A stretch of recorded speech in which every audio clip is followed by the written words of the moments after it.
Hey everybody. At the top, I just really wanted to just say that this is a trigger warning for...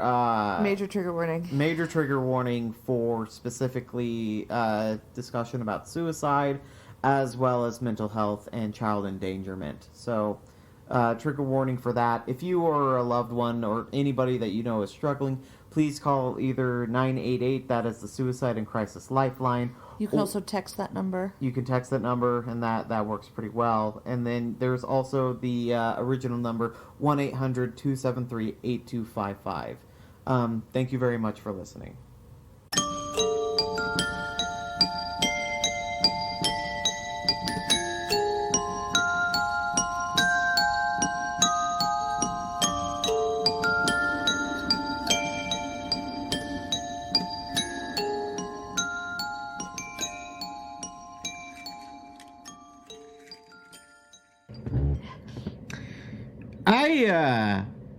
I've been, I think I'm going through a quarter-life crisis. Oh? Yeah, I'm not doing anything, like, weird or, well, I am. But, like, I'm not, like, buying dumb shit. Well, I am. But, not in accordance to the quarter-life crisis, right? Uh-huh. I've just been ingesting things, like media and, and music and stuff like that. Very reminiscent of the 90s. The one thing that I'm not is that I've been listening to a lot of John Denver lately. So I got to talk to your mom. Because goddamn, John Denver's amazing. Yeah, he's good. Opening up Uncle Corner right now. I have been watching, for some reason, I don't know why, I've been watching Boy Meets World every morning. I pop it on and I fall asleep with Fezzik in my lap. That's not too bad. It's a sitcom. What are you going to do? It's from the 90s. I loved it as a kid. It's okay. Every joke is just like... It's that. It's that every time laugh track comes in. And that's okay. That's fine, right? That's okay. That's fine. Sure. Do you know what I did today while you were getting crumble cookies on your way home from work? What? I'm not judging you. That crumble cookie was delicious. I will judge anybody who buys the cookie cutter. Yeah. Though. Yeah. Get a butter knife. Get a butter knife, you fucking idiot. But the Nutella was good. Nutella was good? I want another sugar cookie, so I'm mad that I only got one. Really? Dude, I love them. Oh, yeah. I hate having teeth. You know what I really hate is low blood sugar. God, I hate that. I have no room to talk. I covered the Pizza Hut that we got tonight in fucking $20 hot sauce. That smelled like the truff sauce. It's so... I have been putting it on everything, and it is so goddamn good. I love it so much. I can't wait to not be pregnant anymore. And you can try it? No, so that I don't have to smell it as bad anymore. Oh, I'm sorry. I'll stop putting it on things then. No, it's just that... So, my family, we just have really... Like, our sense of smell is really fucked up. I don't know. Because you're Dutch. It's part of your colonialism. Well, no, this side of the family, this is the non-Dutch side. Oh. We all have really... What's the non-Dutch side, Allie? English. Yeah, the non-colonial side, huh? Well, continue. The sun never sets on the English borough. We all have really fucked up nasal cavities. Uh-huh. And so, like, they're really narrow, so all of us have, like, not super great sense of smell. Yeah, you have colonizer innards. And... I have colonizer teeth. They're very sensitive. And so being pregnant, my sense of smell, like, I can smell crime. My nose is so good. Yeah. And so, like, I'm just really looking forward to my dumb sense of smell. Hang on. Oh, things are about to sound really different. There we go. There we go. This happens quite a bit to us, to where I don't realize that the microphone isn't plugged in and it's just recording from the fucking laptop speakers. So if anybody's having deja vu... This happened last episode? or the episode prior. I can't remember which Most one, but definitely. it was recent. Yes. Welcome to Utterly Unbelievable. Nothing but class from us. Nothing but professionalism. Fezzik, you're so goddamn cute. Look at you. God, we need visuals. Look at you. You about to cuddle? You're about to cuddle, you piece of shit. Welcome back, everybody. We took a little bit of a break. Recording. We recorded. It wasn't a break. It was our normal.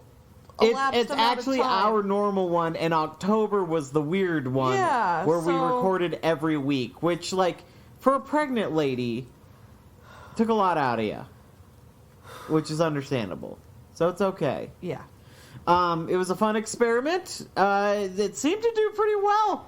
But honestly, guys, like, if I think we're going to stick to the every other week thing. It's what works for us in our schedule right now. It works for our schedule. It works for pregnant lady stuff. It's probably going to end up working out for new parents shit. Yeah, because I don't know if you guys know this, but when you're pregnant, you make a human from scratch with your body. It's kind of cool. And then that human has to come out of your body. Well, I gave you the sourdough starter. Now, I'm going to be sick. Yep. Anyway. I might actually be sick. Straight from San Francisco. So, I'm so sorry. Oh, God. That actually made me gag. I'm excited for it. How are you doing, Allie? Well, tomorrow, I am officially 4 weeks away from my due date. Yeah. Ain't that fucking crazy? And I fucking feel like it. So, in estimations, we really only have one more episode. Yeah. And then we'll be parents. And then we'll have a baby. By the episode after that. If he's here on time. Yeah. I have an idea that, like, we should maybe bank a couple of episodes. I agree. And just so that, like, there's still content and everything. Yeah. I think that the people that do listen to us currently understand that we're not a content farm. That we're homegrown. We're grassroots. We're a mom and pop shop. Wait. Quite literally, we're... What? I had a thought, though. Okay. So, okay. I read my Bigfoot erotica. No, that is not the thought that I had. No. When you create something that's content, right? Yeah. Yeah. Am I a content farm You're right now? You're a puppy mill, that's for sure. Oh. Puppy mills are where puppies die. Oh, I hung out with Boston Terriers and the mayor last night. The mayor of our town. It was fun. I love Boston Terriers so much. Yeah. So yeah, we might need to bank a couple of episodes, which is cool. I'm cool with that. That's fine. It might mean that the news portion might be a little bit a lot of animals.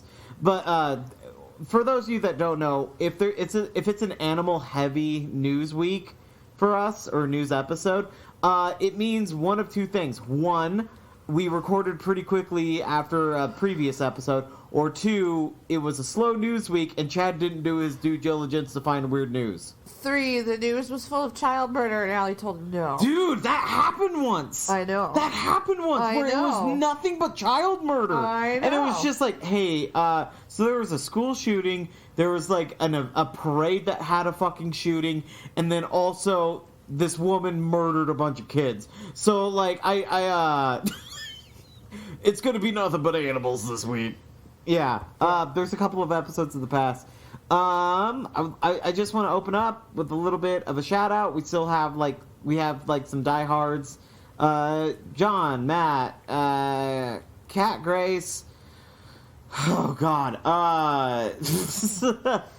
You okay? Yep. Was that a cringe reaction? No, he kicked me really hard. Oh, I'm sorry. Kim, Phil, James, Chloe, and Dana.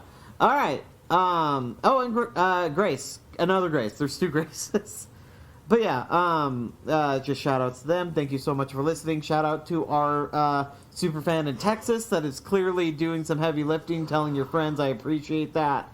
Yeah, if you would like a shout out, please email us at utterlyunbelievable@gmail.com. If you have a subject you want us to cover, email us at utterlyunbelievable@gmail.com. Or if you just want to say hi, we'll be nice to you until we aren't. I'll be nice. Chad's the nice one. You hate it when I say that. I do, but... I'm the nicer one. That's not to suggest that you aren't nice. But I'm the golden retriever. You're the fucking Seal Point cat. I have boundaries. You have boundaries. I don't. I tear them down. But anyways, not much to really update, guys. Honestly, like, I'm thinking about just starting up a Patreon, even though, like, we don't really have the numbers for it yet. We're doing okay. We're averaging about, like, 70 listeners per episode. That's awesome. Every new episode, which is fucking wild. Yeah, that is Which is pretty cool. Like, I'm not expecting anybody to want to donate to that. But just for the option of it and everything, since, like, I've kind of taken a backseat on other stuff. Yeah. I've thought about, like, just doing, like, audiobooks. Well, that's things. where you could do your Bigfoot erotica. That's where I could do my Bigfoot erotica, my Chuck Tingle audiobooks, which I've always wanted to do, because he doesn't have an official audio narrator. And, like, I think that, like, maybe if I do a good enough job, he'll accept me. Who knows? We do live in the same... I think it's Hank Green. Allegedly. I think it's Hank Green. It's not Hank Green. I think it's Hank Green. It's not Hank Green. He lives in the state. Yeah, but Chuck Tingle allegedly lives in Billings. Which would make sense that he would lie and actually lives in Missoula. I bet it's Hank Green. I don't think it's Hank Green. He's jealous of his brother's success in writing. Now then, it's a foolproof plan. Makes sense to me. Controversial opinion. There is a celebrity conspiracy theory that it's actually Chris Pine, and there's evidence to support it. Really? Yeah, if you give me a minute, I can look it up, like, for the end of the episode if you want. Okay. But for those of you that don't know, Chuck Tingle is an amazing author, self-published, who allegedly lives in Billings. Chuck Tingle's probably not his real name. Well, yeah. He's bisexual, and he writes books mostly about, like... Pounded in my butt by my own butt. Yes, his butt having sex with himself, dinosaurs having sex with him, Lots Bigfoot, of pounded Yeti. in the butt. It's mostly pounded in the butt. There's a book that is called Pounded in the Butt by My Own Butt. Then there is Pounded by My Butt by My Own Butt by My Own Butt, which is like the book Pounded him in the butt. And then there's Pounded in My Own Butt by Pounded in My Own Butt by Pounded in My Own Butt by Pounded in My Own Butt. That's a good one. Pounded in the Butt by my attempted Peabody Award. Right. That's a good one. Yeah, he's a fantastic author that, like, all of it is just cheeky and, like, I would love to read it. It doesn't all have to be erotica. I've also thought about reading the Bible for weirdos. But I don't approve. Don't do that. Okay, the Book of Mormon then. And No. Okay, I won't. But, like, yeah, I just thought about doing, like, random stuff like that, maybe movie commentaries and stuff like that, like movie nights. Things like that. Things of that nature. I think that would be a really neat idea and everything. And, like, I don't know. Like, if there's people that would be willing to, like, fucking throw us $1 and stuff, I'd be willing to do that shit. And it's content. Yeah. Gets more people excited about other stuff, right? Yeah. So, yeah, playing around with that idea. But, like, other than that, guys, like, not a lot. Unfortunately, that's kind of the whole thing about becoming new parents is that shit, man, we're just kind of focusing on, like, something very specific right now. Nothing new. This pregnancy has been really hard. Oh, yeah. And yeah, it has. Being in the last 4 weeks is still really hard. It's been so hard on me. So... I gotta tell you, just all this food I've been eating for us and, like... just sitting here. It's been really hard on me. I don't even want to fucking hear it. I know, I'm sorry. It was just a joke. I know. You know I'm a very supportive husband. I know. And, like, you've been great, but... I haven't missed a single doctor's appointment, and I'm very proud of that. I'm very proud of that, too. I got made fun of it, about that at work, actually, because I brought it up. Whose ass do I have to kick? Guess who? We're not going to say their name on air, but, like, I think a lot of people at work know who. Yep.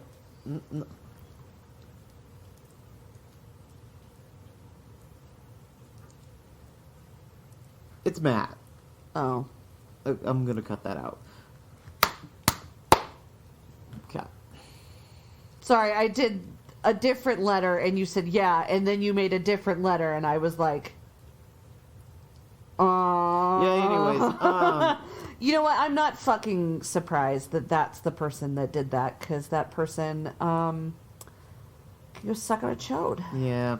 Anyways, Anywho. because I'm pretty good about not talking about shit at work, because then this would become a thing to where work would be like, oh, you can't have this now. Yeah. Seriously. The heinous shit that I said on cow juice in the early days. Like, Oh it's my just god, I know. Yeah. Anyway. Pat was dropping. Oh, yeah. Pat was dropping big names. Anyways, so yeah, like, Hooser. not a lot of updates, honestly. We took a poll, actually, with some, like, actual listeners, or I did, at least. Oh, this is news. Oh, no, we've talked about this, to where, like, we figured out, like, what people enjoy listening to. You're right, okay. As far as the schedule goes, right? Sorry. And, like, it's kind of what we've been doing. I'm always, like, trying to think of new ways to get, like, listener engagement and stuff, right? So, like, maybe we should change up the formula a little bit. Maybe we should change, like, that's what encouraged me to start doing news stories at the end and everything, and, like, stuff like that. Or like, okay, does it need to be like more like, and that's why we drink, where you say something and then I say something. Yeah, I do a story, you do a story. Yeah, I don't think that works for us, honestly. I don't think it works for us. But, like, from what I've gathered is that, honestly, what we're doing kind of works. Yeah. Right? For people, which is, people love your research. So They love your research, letting me babe. just do my thing is working out real good for us. Pretty much, honestly. Like, we do, like, 4 to 5, maybe even 4 to 6 episodes of, like, research subjects that you definitely want to do. And then when it's just like, God, we've been covering a lot of fucking exploited and missing women, Chad's gonna come in with his dumb bullshit for, like, one episode of just like, and this is what the Loch Ness Monster likes to eat. And now we're going to talk about wallabies. Yeah, pretty much, right? Phantom kangaroos. Yeah. And, so yeah, I think that's what we're gonna do. We're gonna just do, like, 4 to 5 episodes of Allie episodes, and then I'll come in as a little palate cleanser, and then back to Allie episodes. And I think it works for us. Yeah. It's what people apparently like. Oh, God. So yeah, also nobody complains about the fact that, like, our new business section, Our which new is business section. that's kind of what, oh God, hiccups. It's kind of what, like, this whole section really is. The It's preamble. like, the preamble, like, what we talk about and stuff like that, like, updates, how are we doing, yeah, the new business section. Yeah. People enjoy it. Oh, good. So, like, I'm gonna keep doing it. Fuck it. Yeah. If you're a new listener and everything, yeah, this is kind of every episode, but we eventually get into it. And, like, you know what? It fosters a parasocial relationship, so I hope you enjoy it. Anyways. Butt bucket. Allie.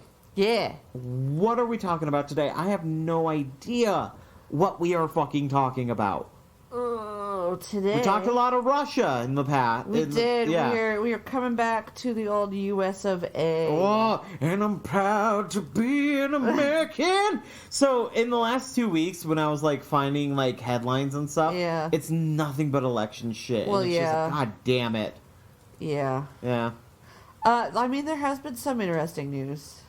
But... I found some. Okay. Yeah. As long as you don't talk about the foot like they did on Side Stories. No, I explicitly avoided that. Okay, thank you. You're welcome. Almost threw up at my desk today. Yeah, Allie has a severe phobia of amputation. So, like, does that make her an ableist? Kind of. But I'm just kidding. I'm just kidding. Yeah, it's a severe phobia. I think it's like a past life regression I don't know. Where, like, you lost a limb in the Civil War or some shit. But, anyways. Literally can't handle it. So, yeah, if you notice that, like, if there's, like, a big-ass story and it involves somebody losing a limb, we don't talk about it. Nope. Explicitly for Allie. Also, dead babies, because we're about to be new parents. It's not cool. And also, I was asked to stop reporting on dead animals. ever since the donkey incident from the Christmas episode, which we gotta do another Christmas episode. Weird. Do you want to do a Christmas special again this year? Yeah, we can. Where it's just nothing but Christmas crimes?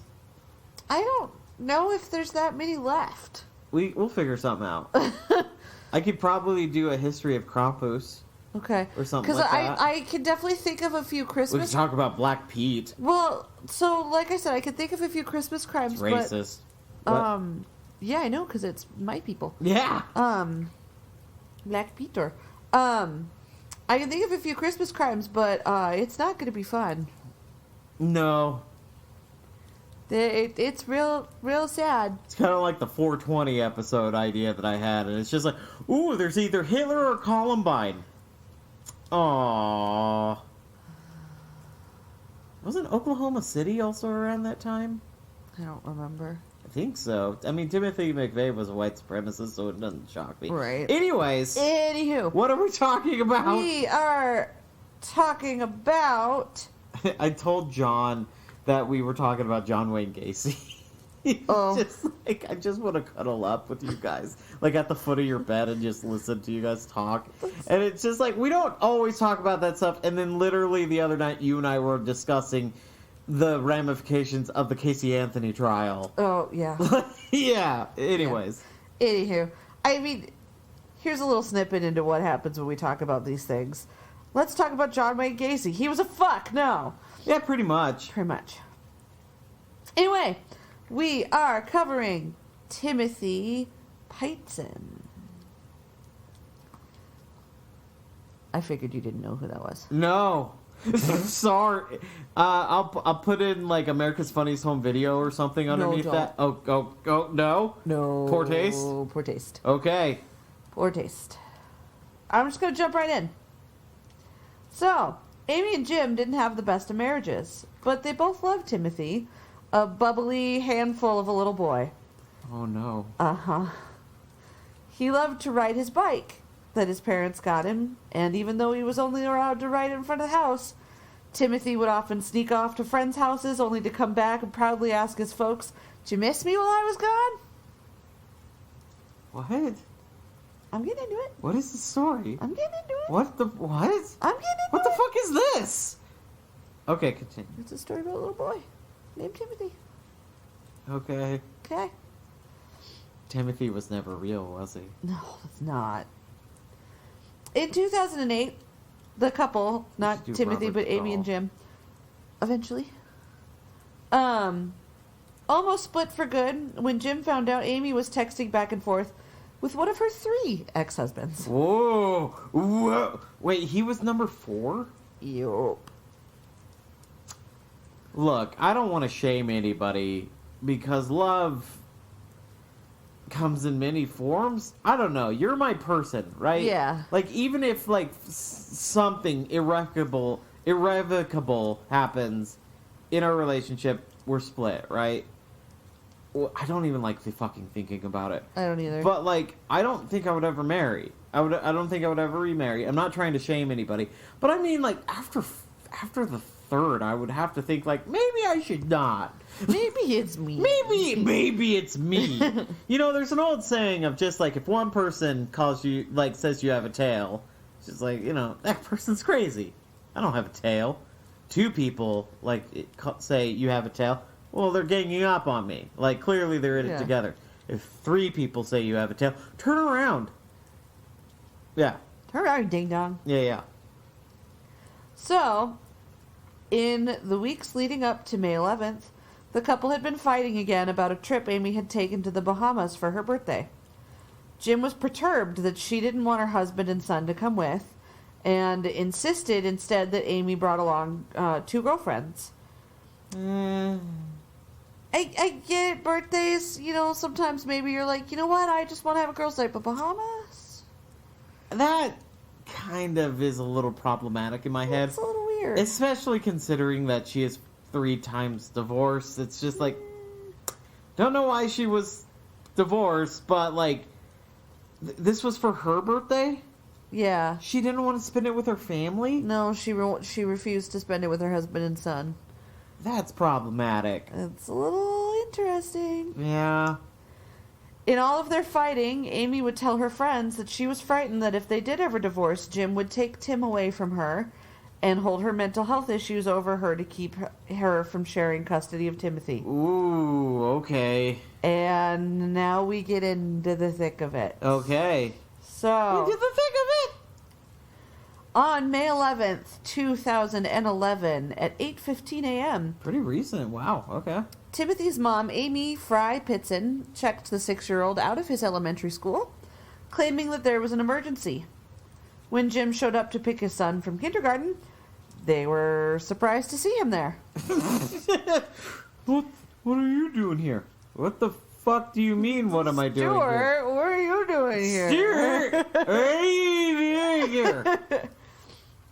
Jim immediately knew that something was wrong. Amy was known for going for drives when she was upset or overwhelmed Uh-huh. and would come back, so she would just, like, fucking take off. Okay, okay. And just, like, drive around for, like, hours, occasionally days. Hi. But she would always come home eventually. But when she would do this, it was it was just her, and she would never take Timothy with her. Okay. Oh God. So, Oh no. to make things You more... ever seen the documentary Dear Zachary? Yep. You want to hate everything in life? Nope. It's pretty bad. It's pretty bad. You have seen it? No, We've never talked about. You know I've never exactly seen what the it, but story I is, though. know the story. So I don't need to watch it. Hey man, if you want to just like No. end No. the rest of your year with No. like the worst story you've No. ever heard, No. watch that documentary. And like today I overheard a coworker just say like I have no faith in humanity or something like that, or something to that Yeah. effect, right? And I was just like, I'm about to have a kid, so like I'm pretty fucking cool with humanity right now, man. And it's just like, and then you remember stories like Dear Zachary happened, and it's just like, oh yeah. Yeah. Yeah, watch that if you want to hate life. Genuinely, it's one of the most powerful documentaries ever of It's- just like, oh my god. It's really important because it is a really good tale of like This is why certain every protections single need to thing failed. Yeah, literally. And this is why things need to not. Every single institution failed this child. And it's awful. Anyways. It's awful. Anywho, to make things more stressful, Amy wasn't answering any phone calls from anybody. Not from Jim, not from her sister Kara, who she was really close to, not from her mom. Well, she would not pick up the phone. cornerstone of every good relationship is silence. And, just not talking things through. So this makes sense, all right. We don't know what silence is in our relationship, let's be fucking real. Why do you think it's so fucking strong? May 12th, the following day, Amy finally reaches out after a day of ignoring phone calls. So a full day has passed? So, yep. She took the kid and a full day has passed. And a full day. So she took the kid. Oh, God. Alarms immediately. She took the kid, refused to answer phone calls. No one knows where she is. No, I'm sorry. Even if you're upset with me, no. Yeah. That's really not okay. No. At least let me know. Right. Of just no. We're holed up in an old fucking abandoned Chuck E. Cheese's. And we're having a good time playing Spider Stomp. Ugh, no. It's my favorite game growing up. I was thinking because abandoned actual spiders. Oh, fair. Kara received a call from her and Amy's mother, who had just gotten off the phone with Amy. Both Amy and Timothy were fine, Okay. according to Kara. And then Amy made an odd phone call. Sorry. Okay. I need water. And Tums. That's okay. Pizza's just a little too much for you? I mean, fuck, water gives me heartburn, so like... Yeah. Good news, babe. 4 weeks and then you're done. I'm so Literally. Get him out! I just want you to be able to eat red pepper flakes again, so that Well, I don't think that'll ever happen, there's but so many dishes that call for it. I know.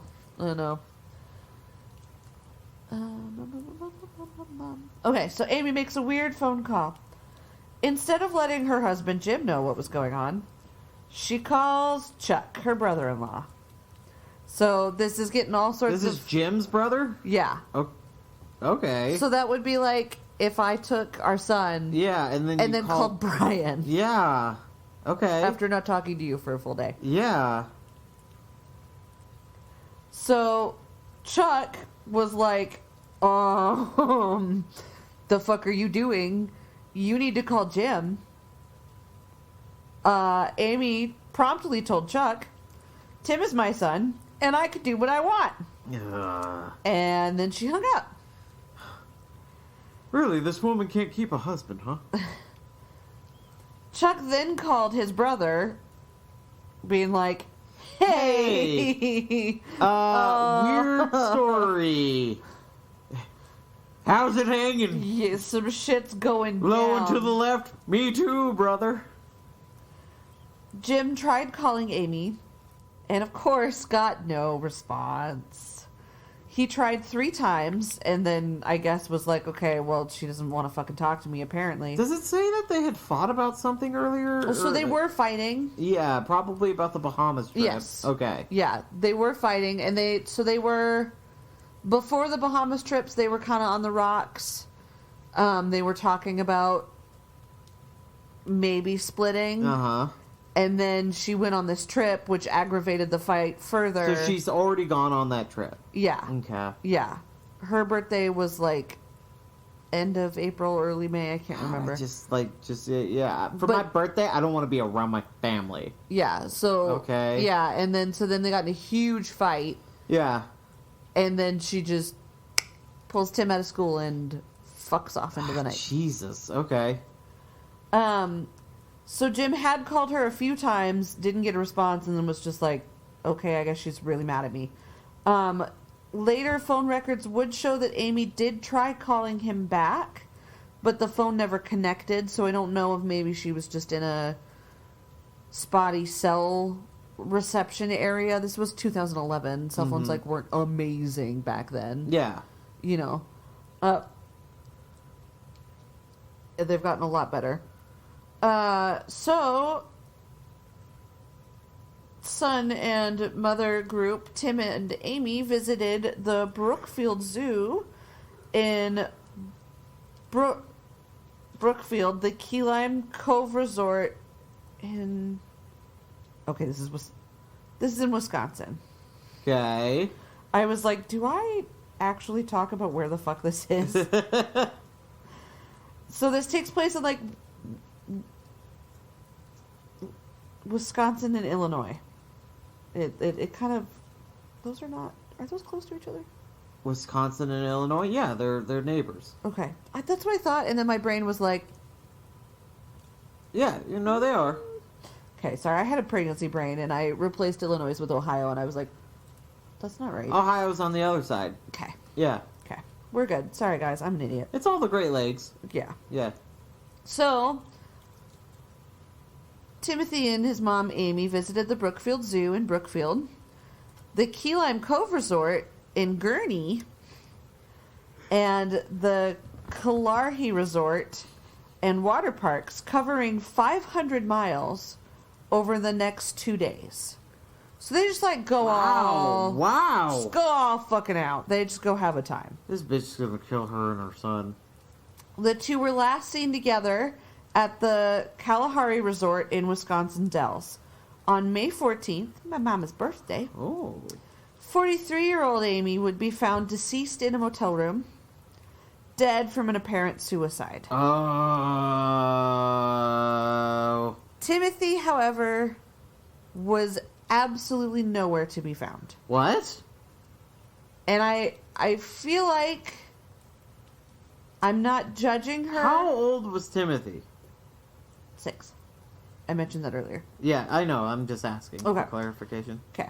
So I feel like it's really important to note that I'm not judging Amy for this. Uh-huh. But Amy had already had 2 previous attempts on her life prior to this. Yes. So she literally had a psychiatric file of previous, like, stays. Yeah. In clinics and a couple of attempts. Like I said, not judging. No, of course not. But it is really important to note those. Yeah. She had a history of this, and it's not out of left field. No. That's really sad. Yeah, unfortunately not. And like I mentioned before, as a person with mental illness as well, like the fact that she's had tumultuous like partnerships in the past and everything, and also now having the knowledge of just like she's attempted these things, like it is just sort of like, oh, poor thing. Actually, like she was probably like going through a lot. Yeah, we followed the mentality of mental health is never your fault, but it is your responsibility on this podcast, and like that actually like I kind of feel bad for saying like, you know, who is this lady? No worry, you know what I mean? I wanted to. I feel a little Thanks bad. for not stopping me. Yeah. Yeah, but like still. I feel a little bad for framing it that way, but no, it's crucial to the story. Yeah, well, and the media, the way that this gets covered too. Some crazy bitch fucking dropped her son off at the Wisconsin Dells and then offed herself. It frequently kind of gets portrayed that way. And so I did. This is a woman who is struggling. Yeah, it really sounded like she was a tortured soul. Yeah. You know, she tried really hard to get help frequently. Like, I feel bad for Amy. Oh, for people that, like, would like some new nomenclature and stuff. Just because, like, you know, how, like, some douchebags are just like, you never know what is okay to say and what's not anymore. Ugh, I hate that. Allow us to help out, because this is kind of, like, our purview and everything. The phraseology, and we've talked about this in the past. We have. I think I mentioned this in Rebecca The phraseology of committed suicide is awful. It's terrible. Because the only time you ever use the word commit besides a relationship is murder. Oh, well, is a crime. Is a crime. As if to say that, like, yeah, like. So it's implying that suicide is which technically it is in some states. It is in most states because it's which is the stupidest thing ever. It's still a capital offense in England as well. Yeah, because it's like, and most other countries. You're really gonna charge the person that died? No, it's for failed attempts. Oh, that's even worse. Like the nomenclature to use is not committed suicide, because it immediately like puts guilt on the person who unalived themselves. I think is because of weird TikTok rules. Like that is now like weirdly like a popular term. Unalive yourself. You can't say dead or suicide or anything like that. I think the term suicide is still okay, but committed is not great, because it's suggesting that what a person did was. I'm talking about for TikTok rules. Oh, sure, yeah. You can't say that, or your video will get taken down. Right. So unalived has become really common nomenclature. Yeah. It is a little more gentle. It is actually, but like, yeah. So like, try your best. Like, if you're one of those people that like genuinely do want to be like, you know, oh, I just don't want to upset anybody. Yeah. Then please like try to refrain from using the word committed, because took their own life, died by suicide. Died by suicide is like what you would use in place of that. This person died by suicide. There are multiple ways, and a really good way. You know, I've done this with a couple of our friends. If someone has said it, you just let them know, hey, just FYI. That word's not totally cool anymore. The term committed is not cool. Yeah. In this context, please use a different phrasing. I'm sure, like, a lot of our listeners are really cool people, and, like, we've all had, like, a conversation with a friend or two of just, like, hey, just so you know, that word's not totally cool anymore. Oh, no, I'm just bringing up a really great way. Yeah, I'm just saying that, like, it goes hand in hand, because I'm sure, like, all of us listening right now, and you and I talking, have had at least one conversation with a person that we like of just like, hey, actually, it's called. They're trans people. They're like, Well, okay, you know what I mean? So I just finished taking a diversity course. And this was something we talked about. And it was phrased around pronouns, because a really great way to not be antagonistic, to drive the conversation in a positive light, but still get the correction out there. Your pronouns are chocolate, right? Yeah. Hershey. That's a good pronoun joke, and it doesn't hurt anybody. No, it's funny. But a really gentle way to just kind of say is just like, hey, FYI, I prefer she, her pronouns. Yeah. Or if, you know someone who is openly like, non-binary, and someone keeps misgendering them, and you're comfortable speaking out, you can be like, just FYI, this person uses they, them pronouns. Yeah. Keep it really short, really direct. You just want it to be gentle so that it's not confrontational. Never. Because when it's confrontational, people double down. Never equate malice for what could be easily explained for ignorance. Exactly. A lot of people probably just don't know. Like, most people in their day-to-day life don't want to be antagonistic. Yeah. Most people, I will say. So, like, I mean, like, obviously there are people out there that genuinely want to be antagonistic towards people with mental health issues, people with preferred pronouns, people of trans, all walks of life. Yeah. People just want to be antagonistic because of the other, right? Yeah. But yeah, these are for the people that, like, we all know people like this that, like, just genuinely, it's just ignorance. Yeah. Like, And even if it is malicious, but you need to approach it you gently. do it so where they can't double down, and so you just go, gentle reminder, or, hey, FYI, I use she, her pronouns, or whatever. And then if that person doubles down with their bullshit, then you know to fucking leave. Yeah, you know to drop them. Yeah. But yeah, so that's a great way if you are hearing people using that term, just a really simple, hey, gentle reminder, that's really harmful terminology. Yeah. Can you phrase it to where you take the committed part out? Yeah, I went off of this diatribe so that you can be cool too and, like, say cool things to where people aren't bad. It happened in Someplace Underneath recently where Amber said it and Natalie was like, hey, FYI, Amber, I love you, but don't use that. Yeah. And Amber was like, oh my God, I'm so sorry. And Natalie was like, no, you're fine. By the way, just FYI. For those of you that would love a podcast that focuses exclusively on exploited women and children, Someplace Underneath is a phenomenal podcast. Really heavy. I'm actually going to put a trigger warning at the head of this because this involves suicide. But yeah. Yeah. No, it's really heavy, but we talked about it recently too. I listened to Spun a lot because they're Someplace covering Underneath. Yeah. Someplace Underneath. They're covering really good topics in their current season. They've been doing this really big one about parasocial exploitation. Ugh.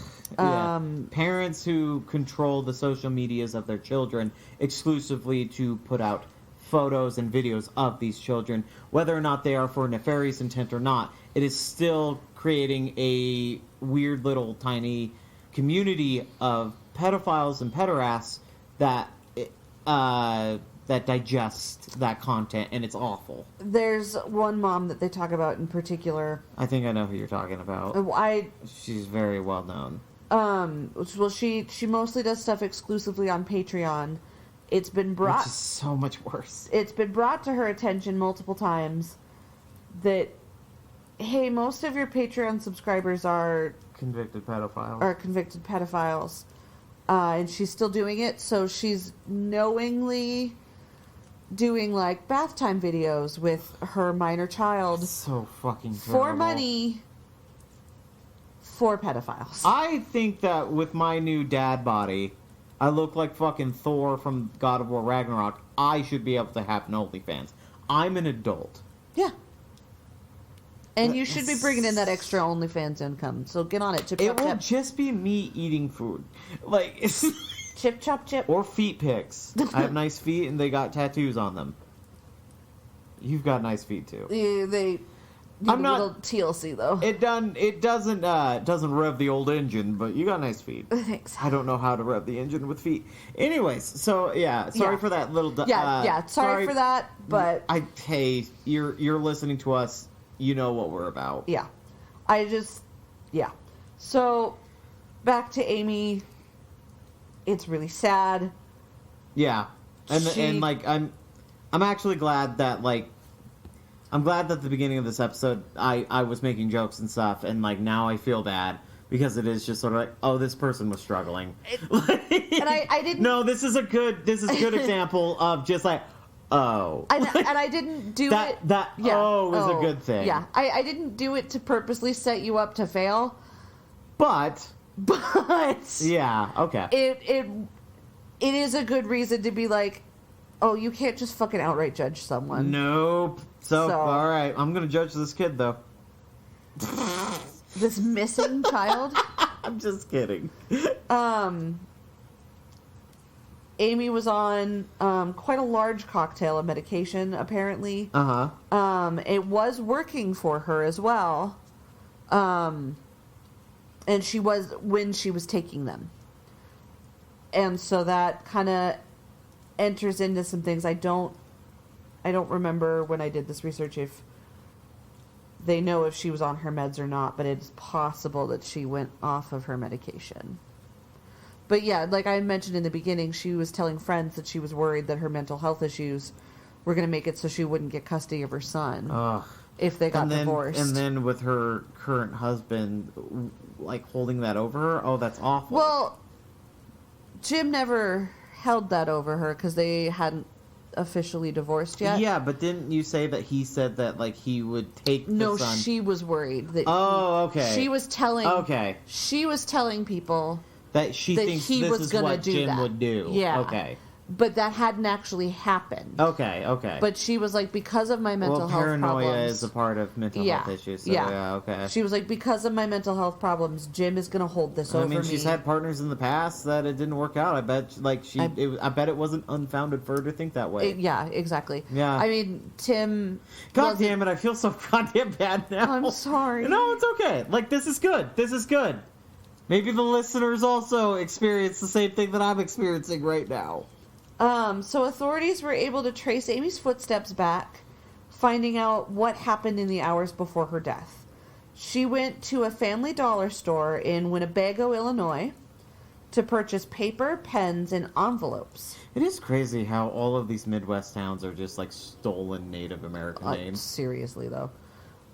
When she checked into the Rockford Inn at 11:15 p.m., Timothy was not with her. A note left behind with her body in the motel room indicated that her son was in the care of somebody else. Zanny the nanny. That person, however, was not identified. The note just said he's with somebody else. He's with somebody else. Ah.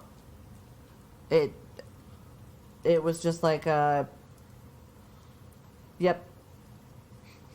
So two more. It's just a mall Santa, and it's just like, all right. Now I know what you want. So go back with your mother.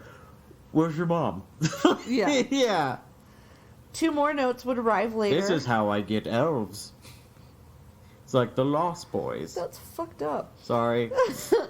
Two more notes would arrive later, one addressed to Amy's mother, and the other her best friend, who happened to go to the Bahamas with her.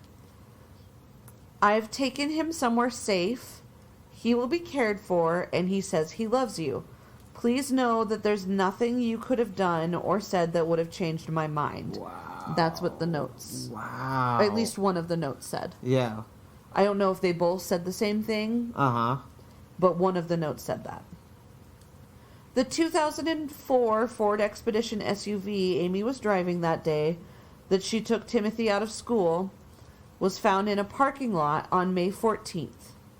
Police stated that the vehicle was visibly dirty and had tall grass or weeds underneath it. Police evidence techs also found what they said was a concerning amount of blood on the back seat.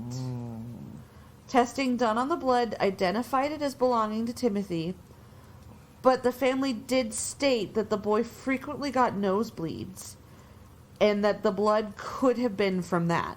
And I don't get nosebleeds. Like once a year I get nosebleeds like for a week straight. It's weird.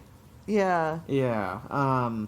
It's a decent amount usually, right? Yeah, it can be, but like not enough to where, because it's also mixed with like saliva and mucus, right? Because it's all coming from here. That could equate for the volume, though. You know, it can equate for the volume, but it thins it out, so it's easy to clean. So I don't know. Well, like think about like car seat fabric. Yeah, fair. Yeah, he was 6, so yeah, okay. Huh. Still though, like that's some benefit of the doubt shit that I'm just like, I don't know. Yeah, when it comes to kids, I'm always just sort of like, I don't think this is the time for like, well, let's not get hasty. There's a potentially dead kid, but we don't want to jump to conclusions and here. I don't know which side of the family was like, oh, he gets nosebleeds. You know, I don't know if that was coming from her mom and sister, or if that was coming from Jim. Sure. You know, it just as the family would state that he frequently got nosebleeds. Yeah.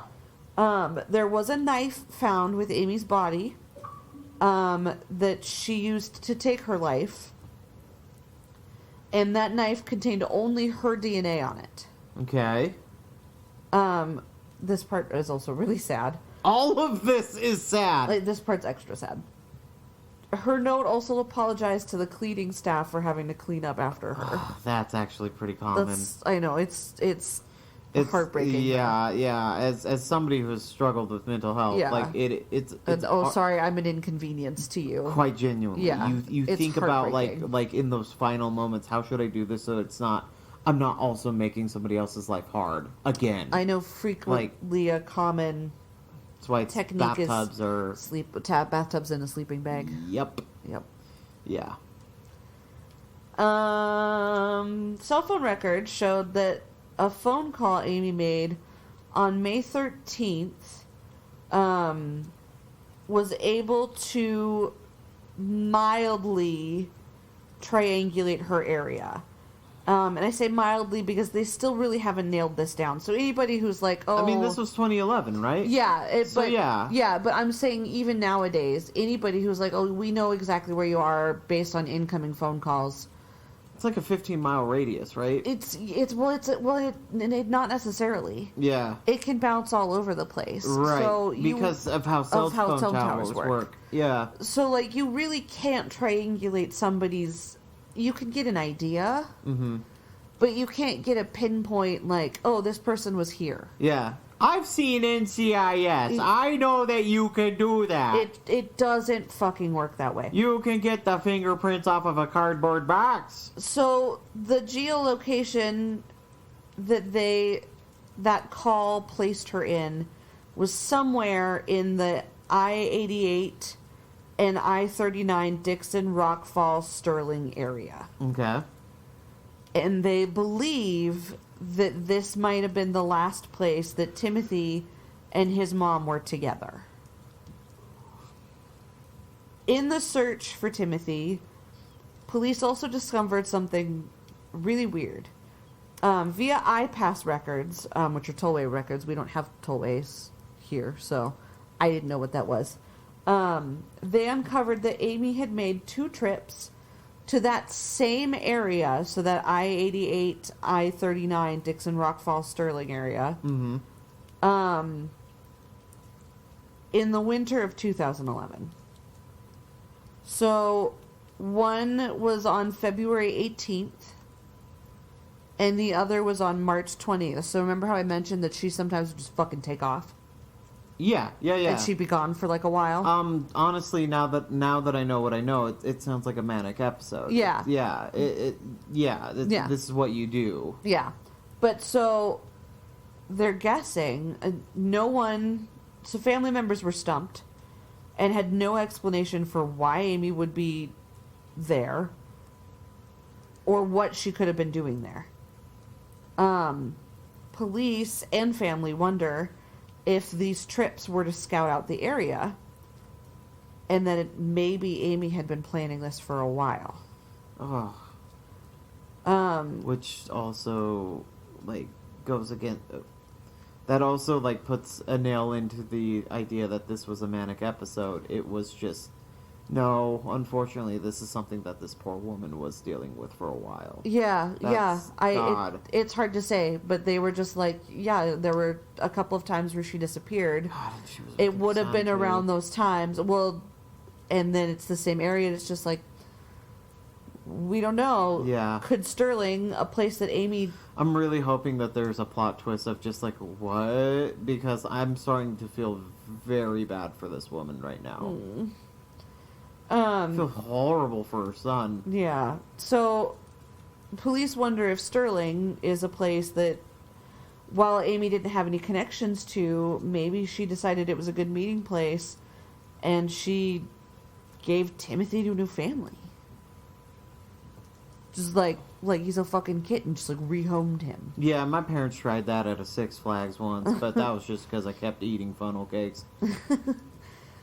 Amy's cell phone, iPass card, and the clothing that she was seen wearing in CCTV videos, as well as Timothy's Spider-Man backpack, and his toys that were in the SUV, have never been located. Really? And, like Timothy, remain missing to this day. Wait, Tim is still missing? Mm-hmm. 11 years later? Mm-hmm. Wow.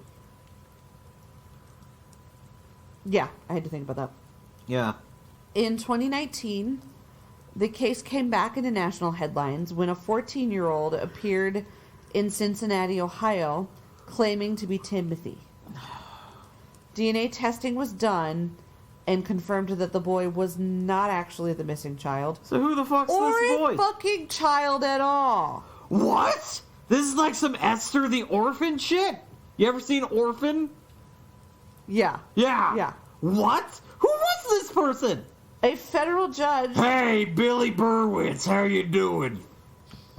A federal judge sentenced the Ohio man to 2 years in jail... What the fuck? And 1 year of probation for the false claim. Hey, Daddy, it's me. You miss me? Smoking a fucking cigar. So, unfortunately... Just Danny DeVito. This is really common. Is it common with, like, runaways that just, like, pick up on a story? And, Well... Well, this wasn't a runaway. This was a man. Yeah, this was it. It's a man, baby. This is really common where... Because the, National Missing Children's...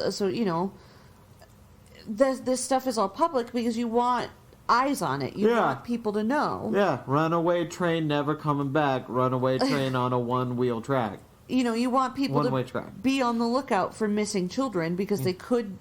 There is a possibility they could be alive and trafficked. Yeah. So if you see them, then you can intervene and shit, you know? Yeah. So... there's this really cool thing that you can do that anytime you hang out at a... Or you stay anytime at you stay in a hotel, you take pictures and upload it to a site, yeah. Yeah. I can't remember what that's called. But no, so this man posing as this missing child happens really frequently. I don't know if it's just 6 fucks looking for attention or what, but they will literally look up missing children's things, find a child they look like, and then be like, oh, I'm alive. Daddy! Yeah, literally. Yeah. Literally, though. That's wild. It happens so often. God, that's crazy. It's so fucked up. You know the story of the changeling, right? Mm-hmm. Not in like mythology. I'm talking about the L.A. like chicken coop murders. Oh yeah. And like how that woman, like the police brought a boy to her. Yeah. It was like, "This is your son." She's like, "That's not my son," and it wasn't her fucking son. Yeah. And the police was just like, "You're fucking crazy." Yeah, that's like in the 30s, but yeah. Yeah. Yeah, the Ghoul Boys covered that story. It's wild. Yeah. Yeah. Timothy would be 16 as of 2021, which is when I did this research. So it's been a little while. He might be 17 now. And the National Center for Missing and Exploited Children has some age progression photos of Timothy to show what he could look like now. Okay. And that's That's what I got.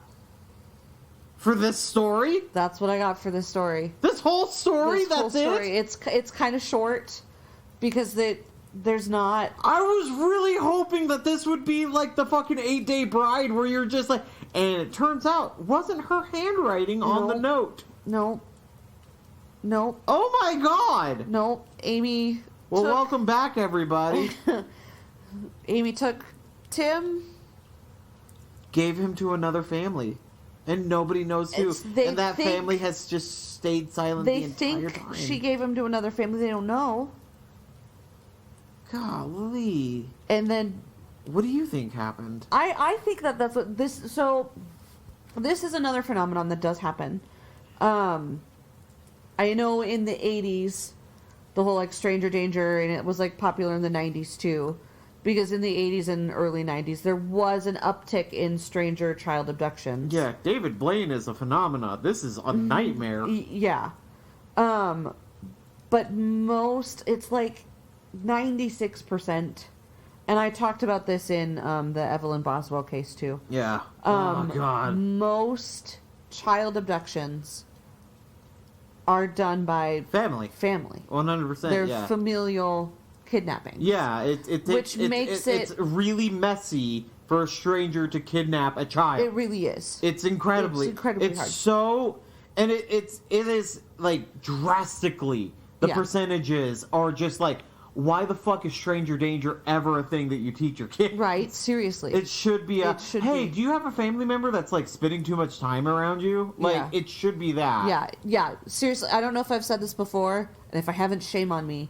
But if someone that you know wants to hang out with your kid more than you, spending way more time with your child than they're spending with you, there's a problem. There's a fucking problem. And you need to separate that person from your life. It's not us being outrageous. It's a genuine thing. It's from The Gift of Fear.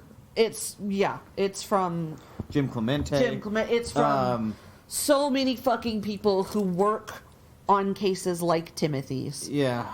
Golly. If someone wants to spend time with your child and they're an adult, that person needs to be removed from your life. Holy shit. If you have a 14-year-old and Drake wants to hang out, Drake needs to go the fuck away. Yeah, is your child Millie Bobby Brown and you're a piece of shit fucking parent? Yeah. Fucking, like, there was apparently David Harbour, back when, like, Millie Bobby Brown was, like, young, like, in the first season of Stranger Things, he caught on that, like, she was, like, hanging out with adults and, like, doing shit that's just, like, hey, this is kind of weird for, like, a fucking 12-year-old to be doing. And, like, he went to her parents and was just like, hey, like... FYI, some of this stuff is really up. dangerous for your kid. And they told him to mind his own fucking business. Yeah. Like, it's just like, oh my God. I have so much respect for David Harbour because... Me too. A lot, actually. It's weird. He came out of nowhere and he's fucking great. Yeah, there was an interview that the whole Stranger Things cast did. Do you know he's married to fucking one of Elon Musk's ex-wives? Oh, really? Yeah. But actually, Patton Oswalt made a really inappropriate sex joke about Finn Wolfhard. Really? I'm still not okay with it. And Finn, like, got visibly upset on stage. And David was like, I got him. Don't worry. You're good. Like, Papa Beared the shit out of it. It was that's cool. Mad respect. Like, just from what I've seen, it sounds like all of the kids were like, he was like set dad. Like, that's cool. Yeah, where he was really just cool. Like, are you okay? Taking care of everybody. Poor all those kids. Like, kids in Hollywood, it's bad. But it is bad. Like, poor Finn Wolfhard. Like we ingest things that he's been on and shit. And, where he's himself, YouTube and whatever. And it's just, like, he's talked about, like, how these things, like, have affected him. And it's just like, oh, fuck. I bet it is weird that, like, grown women were, like, sexualizing you when you were, like, 13. Yeah, it's not okay. It's awful. It's not okay. It's fucking terrible. But to backtrack Can we just stop it with kids? Seriously, though. Can we just stop? Yeah. Let them be children. Leave them the fuck alone. Yeah. I know I'm going to have a problem the first time somebody says, like, oh, does he have a little girlfriend yet? I'm going to pop Yeah, me too. Fuck. I know, like, and I know people right now listening are probably just like, well, like, some of those are innocent, and it's just, No, I don't give a you're shit. You're sexualizing my child. Yeah. And I will rip out your jugular with my teeth. Yeah. Yeah. But, yeah, so I wanted to, so there's not a lot about... Welcome back to Cow Juice. Snow Science is over. Yeah, I hope you guys enjoyed the snow science, because that's all the fun you're going to have for a while. Oh, God. Holy shit. Pregnancy brain has made you dark. I thought that this case was important to cover, even though it's there's very not... important, and you and I have, in this episode, have talked about very important things, and I'm kind of glad we did. there's not a lot of information, but familial... I've never heard of this case at all. This is one of literal... thousands, probably millions yeah, of familial kidnappings in the United States. This is what it is. Like, I can feel bad for her, and, like, the mental state that she was in. I can feel bad for her. However, there are plenty of people who are going through mental illness, who are going through struggles and everything, and they don't kidnap their fucking child. Yeah. So yeah, it's not her fault. It is her responsibility, and she failed. Yeah. I'm sorry. I'm going to give her the same treatment that I give to, like, serial killers and like, you know, or even, like, first-time killers, of just, like, yeah, everything leading up to this was very difficult and very hard for you, but, like, you murdered somebody, or you kidnapped somebody, or you made this about you made this about you. You made this about you, and you put somebody else into danger. 100% for your child. Yeah. Yeah. That's going to be my standpoint. No, and I agree with you, because that is kind of my standpoint too, because it's like Tim would have been better off with his dad. With him. Why? Because his dad fucking loves him. Yeah. Like, and now his dad... Without any information on whether or not that, like... Because we don't know. We don't know that... We don't know. We don't fucking know. Like, at no point there was any information on whether or not Jim was, like, a bad father, right? If anything, like, there was, like, evidence of the contrary. Every report, every interview I read, sounds like Jim was a great father. God, that's... And this fucking happens all the time, where couples get into this mentality of it's me versus you. And then the child is the bargaining chip. And the child is the bargaining chip. There was so Unsolved Mysteries has... What a nightmare for Jim. Yeah. What an you lose your wife and your child. Yeah. And, like, it's not like your child is dead. It's that your child is out there. Who the fuck knows where? Well, we don't know. That's so terrible. He could be, unfortunately, no longer with us. Who knows? Yeah, she could be lying. Who knows? Yeah. To save herself from guilt. Yeah, who fucking knows? But, no, so Unsolved Mysteries has their own podcast, which is great, by the way. Highly recommend. Mm-hmm. They recently, in their most recent season, covered a similar story of a dad in the 70s who changed his name. Like, parents had gotten divorced. He had custody. The weekend he had custody, he up and fucking leaves the country and takes his children. And they... I've just vanished. It's gone. Just fucking gone.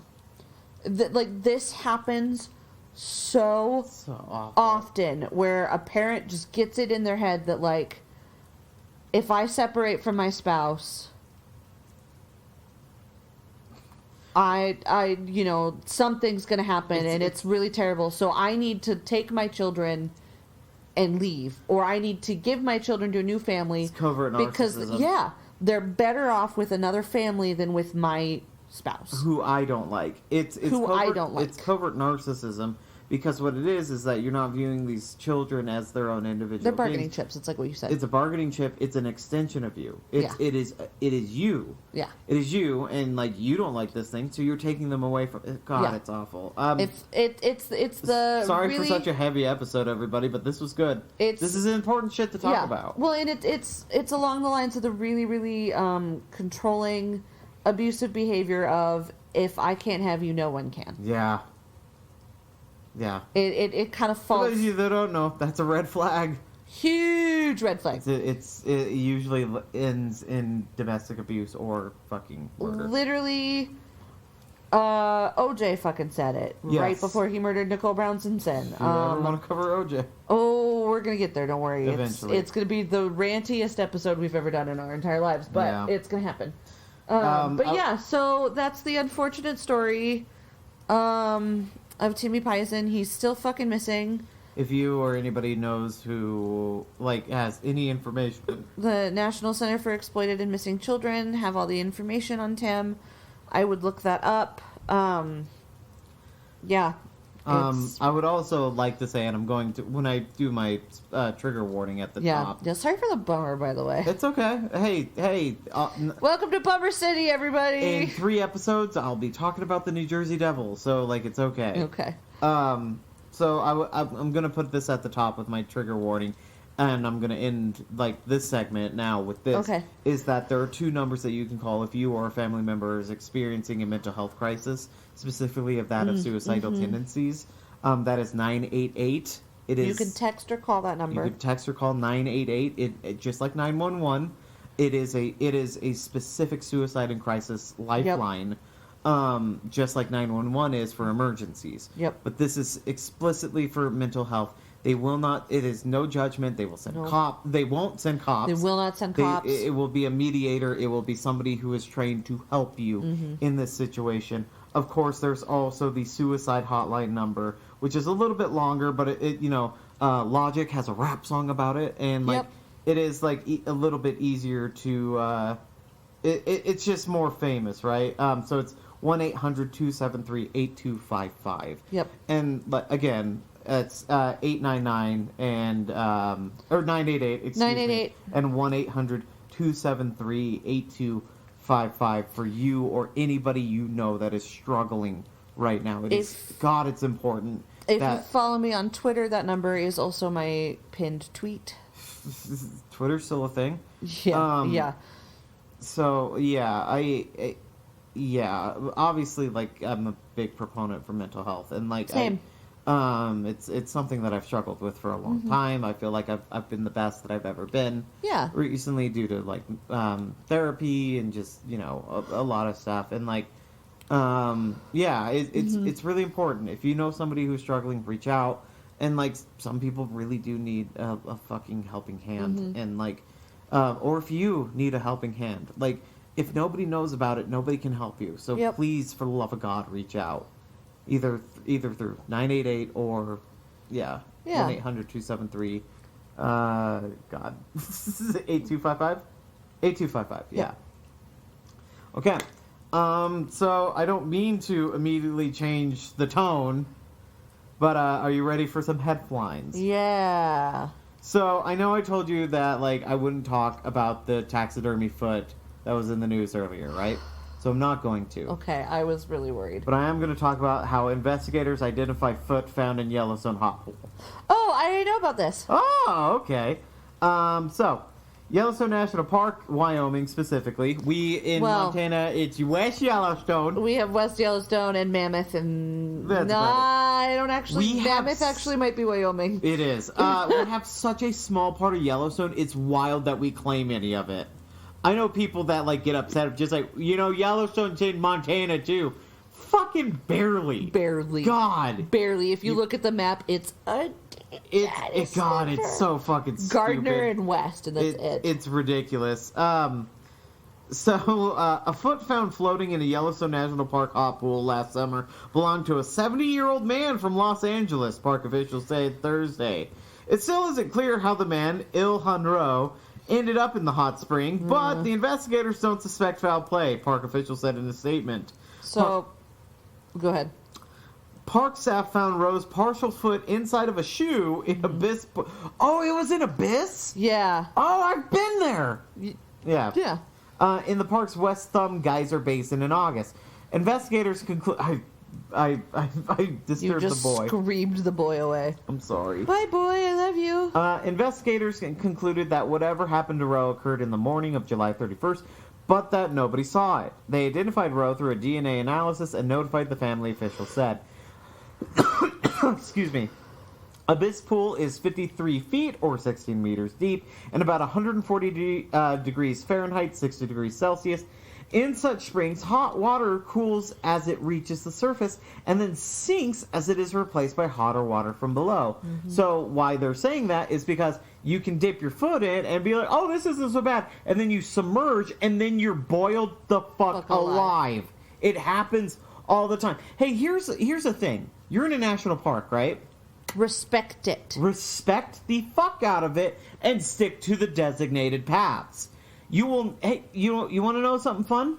Every time I've gone to a national park, Glacier, Yosemite, Teton, Yellowstone, I follow the designated paths. There's walking paths that you can walk, and you look at shit. And you want to know something? I've never been boiled alive. So here's the other thing. It's almost like they're designed to keep you away from being hurt. Yeah.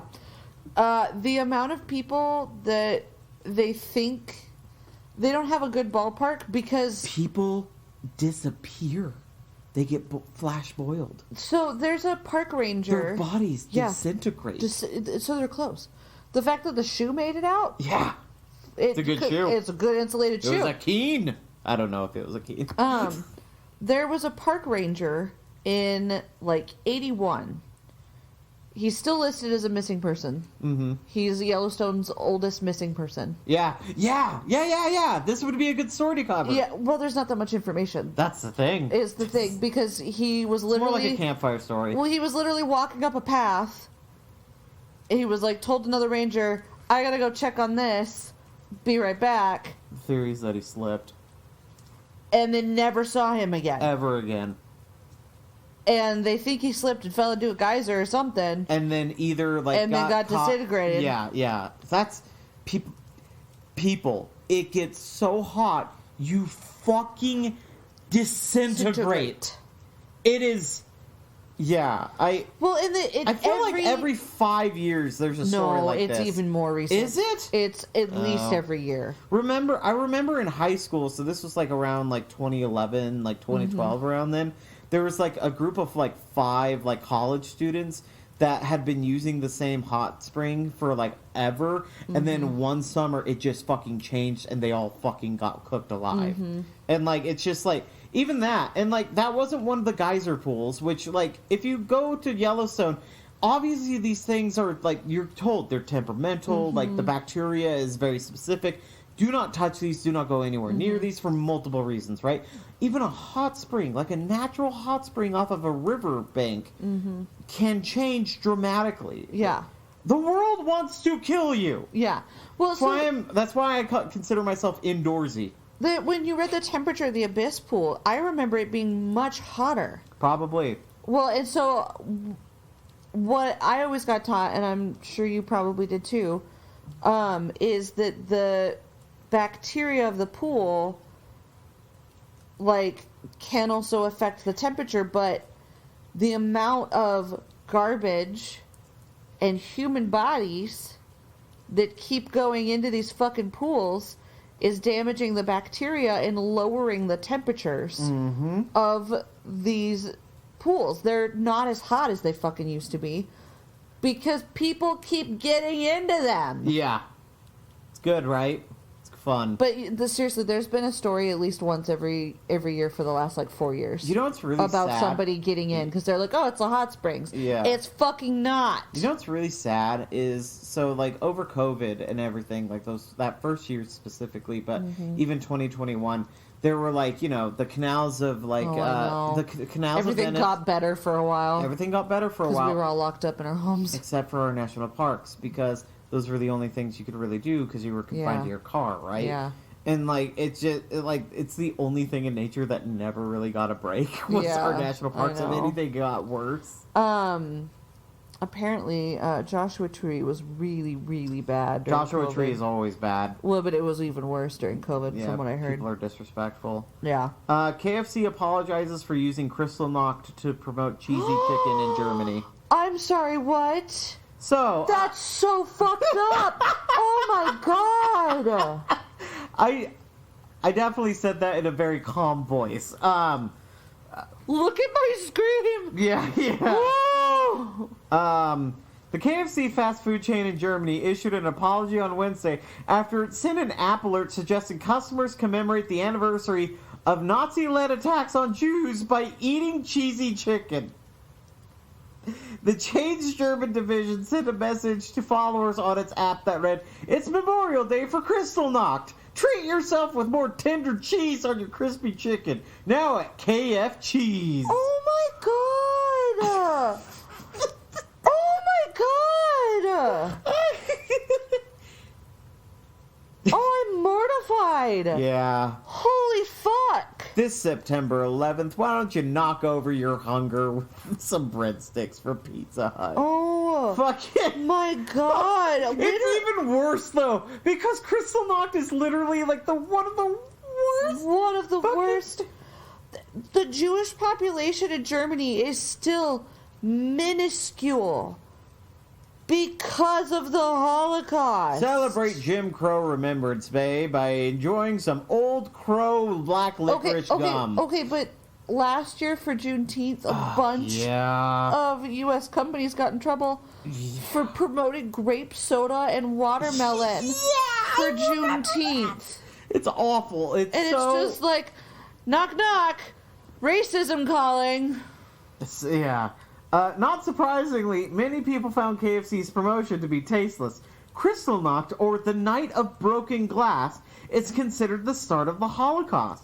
The two-night rampage on November 9th through 10th in 1938 led to the destruction of 267 synagogues and thousands of other Jewish-owned businesses in Nazi Germany, as well as the deaths of 90 Jewish people and the arrest of thousands more. Germany takes the Kristallnacht anniversary very seriously, with numerous memorial events reflecting the Nazis' murder of more than 6 million Jewish people. About an hour after the alert, KFC issued a follow-up on the app that blamed the tasteless promotion on an error in our system and added, "We are very sorry. We will check our internal processes immediately so that this does not happen again. Please excuse the error." So, something not quite to this fucking scale of egregious happened this summer. Ulta did like a collaboration with the Kate Spade brand. Yes! Hang out with Kate Spade. Please come hang out with Kate Spade. Hang around or hang out. It was hang out, and those of you that don't know, Kate Spade took her own life via hanging.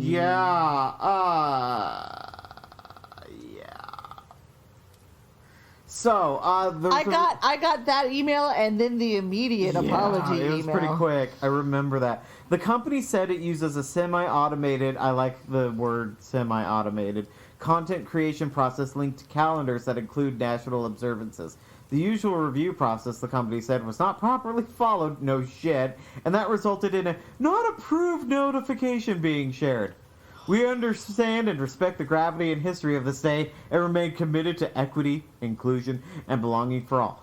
Fuck you, KFC. KFC needs to do a little internal review and make sure they don't have any fucking neo-Nazis. Fuck you! Holy fuck. Yeah, right? Fucking crazy. It's... How awful of a mistake is that? And so how recent was this? Babe, this was last week. Okay, that's what I thought. 9th through 10th. That's the anniversary of Kristallnacht. Okay, that's what I thought, but that's what I just needed a refresher. Yeah. Because the anti-Semitism that's been happening recently. We here at Pendleton love our blankets, and you will too on our Trail of Tears Remembrance Day blanket sale. Ugh. Genuinely. Yeah. I mean, they're kind of doing that already. They're stealing indigenous designs, yes. And don't buy Pendleton blankets from Costco. Well, just don't buy Pendleton blankets. End of discussion. How about the whiskey?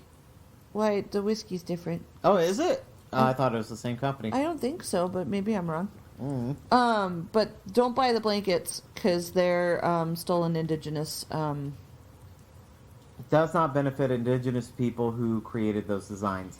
Well, from what I understand, they're pretty like regalia centric, specific, yeah, and they're just straight up fucking stolen. So don't buy a Pendleton blanket. Yeah. National Park Service begs visitors to please stop licking toads. All glory to Hypnotoad. The National Park Service dropped an unusual warning recently urging visitors to stop licking toads. As we say with most things you come across in a national park, whether it be a banana slug or unfamiliar mushroom, or a large toad with glowing eyes in the dead of night, please refrain from licking it, the agency wrote. The warning posted on Facebook last week specifically applies to the Sonoran desert toad, aka the Colorado River toad. These toads have a prominent parotoid glands that secrete a potent toxin. The agency wrote, they're those toads. It can make you sick if you handle the frog or get the poison in your mouth. Yet people seek it out anyways for something else. It secretes psychedelic. A hallucinogenic substance called 5-MeO DMT. I'm sure you've heard of DMT. While the secretions can lead to a trip, the National Capital Poison Center notes it can also cause severe irritation, pain, and tissue damage. A lick or two can cause numbness of the mouth and throat, as well as severe and life-threatening effects on the heart. The agency warns these effects include irregular rhythm of the heart block, reduced blood pressure, and cardiac arrest. Sounds like me after a couple of Red Bulls. These severe effects can also occur after absorption through the skin. NPR notes that many toad users aren't actually licking the creatures, but smoking the secretions. The toad is now considered threatened in New Mexico due to part of over-collecting by people seeking those mind-altering secretions. The New York Times earlier this year reported that demand for the secretions has put the toad at risk for population collapse. Boxing great Mike Tyson is among the toad's aficionados. The toad's whole potential is to reach your highest potential. The toad's whole purpose is to reach your highest potential, he told New York Post last year, saying he first tried it as a dare when he was a wreck, but has since approved. The toad has taught me that I'm not going to be here forever. There's an expiration date. National Park Service said the toad is about 7 inches long, making it one of the nation's largest, and lets out a weak, low-pitched toot lasting less than a second. The agency also offered an image of the toad staring into your soul. Hypnotoad! I'll send you this photo. I'm going to save it right now and send it to you so you can add it to the Instagram. This is what it looks like. I'm right, though. Yeah. Don't lick this. Don't lick this. So yeah, that's fun. And then... Humans are so dumb. This is our last one. Iowa officials say mountain lion sighting was actually a house cat. Okay, that's a big fucking house cat. Or a small mountain lion. Iowa officials who initially reported a mountain lion sighting in Des Moines have since backed their paws off the claim, according to local media outlets. The Des Moines Police Department had alerted community members Thursday of a cougar spotted in surveillance footage from the city's east side. The department shared a clip of the supposed mountain lion on Facebook, which depicted an animal swaying its tail from left to right as it roamed through grass. DMPD confirmed that it was investigating the report with the Iowa Department of Natural Resources, warning residents to not approach the animal and to call 911 if they spotted it. DNR confirmed to DMPD that this is a mountain lion. It does appear to be young or small, and sharing for awareness. Des Moines Police and the Iowa Department of Natural Resources, however, corrected themselves later that same day when they said the animal in question was just a house cat. Vince... Can you imagine the embarrassment of that? Yeah, I know, right? Vince Evelsizer, a wetland biologist for Iowa, apologized on his department's behalf, telling KCCI that the confusion occurs because the video was grainy. Initially, we did think it may be a mountain lion, at least enough so that it would be good to notify the public, Evelsizer said. The Des Moines Police Department also updated its original post on Facebook to state that the debate is over. Thank you to Iowa DNR for always moving in the direction of community awareness and safety, the police department wrote. Some Facebook users poked fun at the post, with one sharing a picture of a teddy bear and joking that a bear was spotted in his yard. So, famously, on, like, the, neighborhood watch apps... Yeah. It was in Montana, but I don't remember where. There was a mountain lion sitting on someone's porch. And someone took a picture and sent it to, like, the neighborhood app and was like, oh, someone's cat's trying to get back in. Like, I think they were clearly just joking. But, like, everyone was like, whoa, what kind of cat is, like, it blew up of, like, people being like, that's a huge house cat. It was like, guys, that's a mountain lion. You guys are, you fucking idiots, really? That's a mountain lion. Yeah. And so I love that this is the reverse of, like, Boy Who Cried Wolf. But yeah, that's our news for the week. That's Everything news. else was boring election shit. Yeah. But yeah, It's not news, but I have a interesting wildlife sighting. What's that? I watched a coyote chase a magpie through a field the other day driving to work. Aww. I've never seen... You're like a Disney princess, but for like a shitty part of Mesa, Arizona. I guess. I've never seen a coyote in town. It's actually pretty. Before. That's actually pretty uncommon. That's yeah, cool. I've seen them outside of town all the time, but I've never seen one in town before. I know. And Poor thing's probably hungry. Yeah, I've just also never seen one, like, another animal chase a magpie. Was it in like a farm field? It was in a field. Got it. And it was just chasing this magpie through the field. That's super cute. It was just like, okay, this isn't supposed to be wholesome and cute, but this is really cute. It's really cute. It looked like they were playing. Aww. I don't think that that's what's happening, but that's what it looked like. Aww. It was really cute. Well, everybody, I suppose that's our episode for the week. Thank you so much for listening. Sorry again about the bummer. That's okay. Thanks for hanging in there with us. If you would like to recommend a subject for us to cover, or you have a spooky story of yourself, something weird that happened, did you also see the coyote chasing a magpie? Write to us at utterlyunbelievable@gmail.com. You can also hit us up on Instagram at utterlyunbelievable. Allie runs a pretty fucking sweet meme page. It's not as good as it used to be. I apologize. I got pregnant and then I got tired. We'll have time for it when the newborn comes, huh? Yeah, I don't have so much time for that. Yeah, and if you would like to hear me read fucking Bigfoot erotica, let me know and I'll set up fucking something for that. But yeah, utterlyunbelievable@gmail.com. Thank you so much for listening. Please tell your friends about us. Please write a review on whatever service you listen to us through, whether that's Spotify, iTunes, Apple Podcasts, whatever, right? I guess that's the same thing as iTunes. But yeah, please write us a review. It means a lot to us. Yeah, somebody fuckers. gave us a 1-star review and it bothered Allie. Cried. So yeah, if we could just AstroTurf that shit, that would be fucking great. But yeah, do you have anything else you wanted to say, Sweepy? No? Okay, well, with that, stay safe, everybody. See ya, fuckers.